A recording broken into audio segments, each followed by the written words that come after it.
గుడిలా దేవునికి తీరొక్క పూజలు చేస్తారు. తీరు పూలతోటి అలంకారం చేస్తారు. పండ్లు ఫలాలు నైవేద్యం పెడతారు. తీరు స్వీట్లు పెట్టి దేవునికి మొక్కులు అప్పచెప్తారు.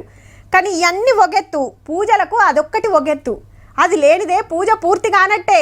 గదేనుల్లా కొబ్బరికాయ. రింగు మీద కొబ్బరికాయ పెట్టుడు పక్కకేసుడు. సైజు చెకింగ్ చేస్తున్నారు తిరుపతి కొండ మీద. లెక్క ప్రకారం ఈ రింగు సైజు ఉండాలన్నట. కానీ కాంట్రాక్టర్ అయ్యా బుడ్డ కాయలు పంపి పైకం గుంజుతుండట టీటీడీ దగ్గర.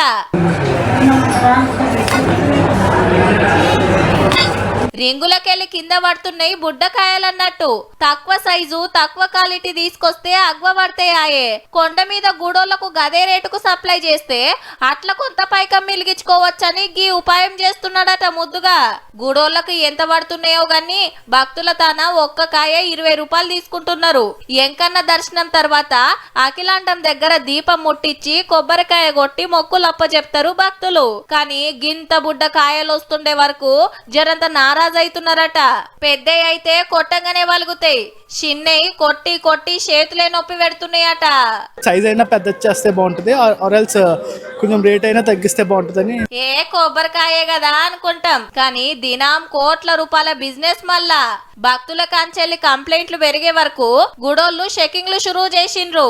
కాంట్రాక్టర్ మీద ఏం యాక్షన్ తీసుకుంటారో గాని భక్తులు సెంటిమెంట్ గా ఫీల్ అయ్యే కొబ్బరికాయలు కూడా గిట్ల కమిషన్ చూసుకున్నాడు ఏ పాటినాయేమో.